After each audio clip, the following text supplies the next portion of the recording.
huwag nating hayaang masanay ang ating bansa sa kultura ng pagkalimot. Because if we let up now, we fail the very Constitution we swore to protect. Let us therefore move forward with heavy hearts but clear minds.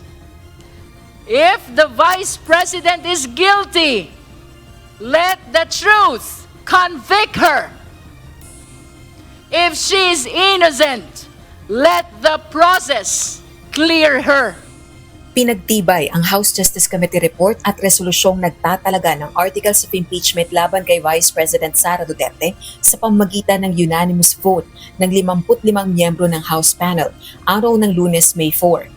Ipadadala ang tatlong mahalagang dokumento sa House Committee on Rules para maikalendaryo at maisama sa konsiderasyon ng plenaryo ng Kamara o lahat ng miyembro ng House of Representatives. Nakabatay ang mga partikular na articles of impeachment sa maling paggamit ng confidential funds, hindi maipaliwanag na yaman, panunuhol at matinding pagbabanta ayon kay House Justice Committee member at Mamang Liberal Party List Representative Leila De Lima. Pinuna naman ni House Justice Panel Chairperson at Batangas 2nd District Representative Jervy Luistro ang pananatiling kawalang tugon ni VP Duterte sa mga aligasyong ito. At sa gitna ng lahat ng ebidensyang ito, sa kabila ng lahat ng diskusyon natin, may isang bagay na hindi nagbago.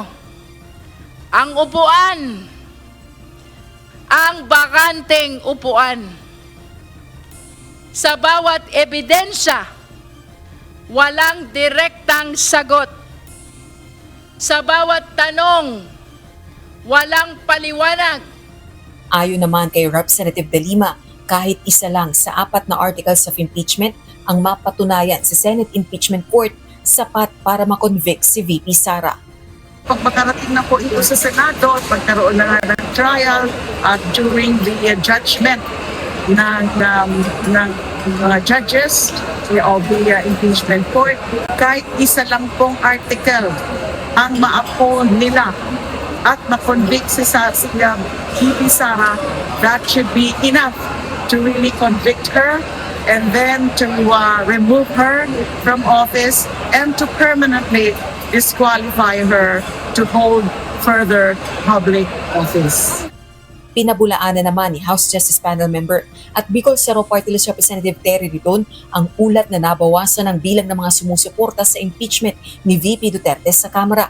Kumpiyansa rin itong mai-impeach ng Kamara ang Vice Presidente sa susunod na linggo.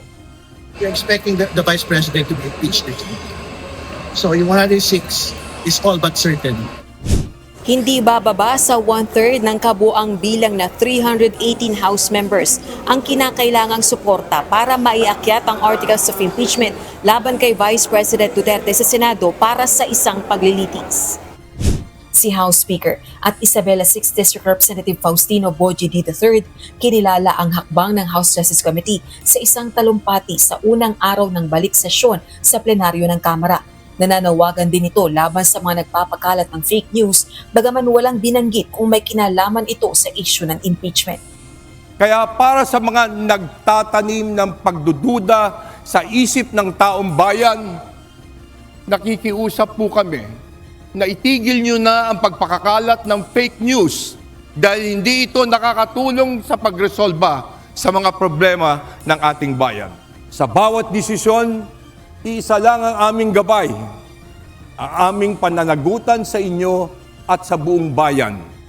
Sa mga nakalipas na araw, may mga lumutang na ulat na may bahid ng panunuhol at pananakot ang proseso ng impeachment laban kay VP Duterte. Samantala, si Caloocan 2nd District Representative Edgar Erice hindi makikilahok sa gagawing pagtalakay sa plenaryo ng Kamara ng resolusyong kalakip ang articles of impeachment laban sa Vice Presidente. Para sa kongresista, awayan ng political dynasties ang sanhi nito. I prayed for wisdom and my wisdom is not to participate. I will not attend even the plenary session. Hindi ako namamangka sa ilog ni Duterte o sa ilog ni Marcos dahil ang pupuntahan ng ilog ni Marcos at ni Duterte ay impyerno sa bansang Pilipinas. Sa gitna rin anya ito ng tunggalian sa pagitan ng dalawang political families. Ang kontrobersyal at bagitong kongresistang si Cavite 4th District Representative Kiko Barsaga tutol naman sa impeachment ng pangalawang Pangulo. Obviously, no to impeachment ako. We have so many other things to focus on din.